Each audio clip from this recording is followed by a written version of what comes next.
Pas auvergnate celle-là, c'est celle de Castres, sacré champion de France de rugby hier soir face à Toulon 14-19.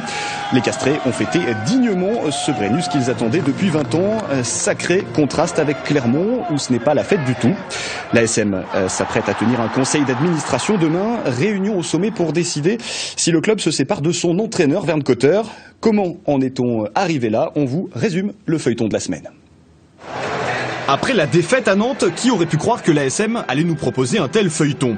Certes, il y a la déception énorme d'une fin de saison catastrophe et des déclarations qui pouvaient laisser penser qu'il y allait y avoir du changement. On ne peut pas se satisfaire de matchs comme ça en demi-finale de championnat. C'est sûr qu'il va falloir réfléchir à pourquoi, quelles sont les raisons de ce type de non-match à ce niveau de la compétition. On ne peut pas accepter ce genre de choix. Mais à ce moment-là, on ne parle pas encore de changement d'entraîneur. Vern Cotter semble d'ailleurs prêt à continuer. Il lui reste un an de contrat. Après le match, il est déjà en train de préparer le rebond en jaune et bleu. Je pense que l'équipe va encore progresser l'année prochaine. Et on va travailler pour ça, de toute façon. Un an de plus à Clermont, mais ce sera tout. Le lendemain, dans un communiqué, l'entraîneur clermontois annonce son départ de l'ASM en 2014 pour prendre la tête de la sélection écossaise. Le club, prévenu avec un an d'avance, va pouvoir préparer la transition. Il a pris cette décision il y a quelques semaines et voilà, le fait de pouvoir anticiper cette annonce va nous permettre justement de travailler bien en amont de façon à essayer de trouver quelqu'un pour le remplacer qui soit à la hauteur de Vern et qui nous permette de continuer l'excellent travail qu'il a fait jusqu'à présent. Jusque-là, tout est cordial. Mais le mercredi, une interview de Vern Cotter dans le journal La Montagne va faire des étincelles. D'habitude très mesuré, il dit ses 4 vérités sur la défaite. Plusieurs cadres de l'équipe en prennent pour leur grade, tout comme la politique de recrutement du club. À l'ASM, visiblement, on n'apprécie pas du tout. Dans l'après-midi, un communiqué tombe signé du président René Fontès. Il se dit profondément déçu et annonce que Vern Cotter lui a proposé sa démission. Ces déclarations m'ont interpellé sur 2 aspects essentiels, C'est le ciblage de quelques joueurs et par ailleurs des choix stratégiques concernant les recrutements du club qui ne sont pas les nôtres.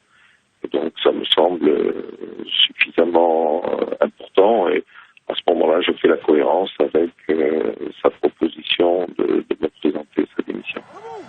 Ce jour-là, Vern Cotter est en Écosse pour un premier contact avec les journalistes locaux. Lorsque ceux-ci l'interrogent, il dément avoir proposé sa démission, se déclare surpris par la nouvelle. C'est la confusion la plus totale jusque chez les joueurs. De Nouvelle-Zélande, Thomas Domingo se demande dans un tweet « C'est quoi ce bordel ?» Le lendemain, de retour à l'aéroport de Clermont-Ferrand, Vern Cotter s'explique et fait son mea culpa. Je voulais passer un message. Est-ce que j'étais maladroit? Sûrement. Est-ce que c'était une erreur? Me semble, mais c'est pas le premier que je fais cette année. Donc, mais vraiment, j'avais envie de voir le club toujours de plus en plus proactif dans ce rugby qui devient de plus en plus compliqué. Depuis, plus aucune déclaration publique. L'entraîneur et le président se sont réunis à Paris. Des rumeurs de réconciliation ont filtré dans la presse. Mais il faudra attendre lundi 11h et le conseil d'administration pour connaître le sort de Vern Cotter. Voilà, on verra donc lundi si Vern Cotter et le club sont capables de recoller les morceaux. Ils risquent d'avoir du bruit sous leurs fenêtres puisque des supporters ont annoncé leur intention d'aller devant le stade pendant la réunion pour manifester leur soutien à l'entraîneur néo-zélandais. Résumé de tout cela demain dans Match Retour avec Jean-Luc Roussille. Toujours en rugby, mais en féminin cette fois, les filles de Romagna ont raté leur 2e et dernière chance de monter en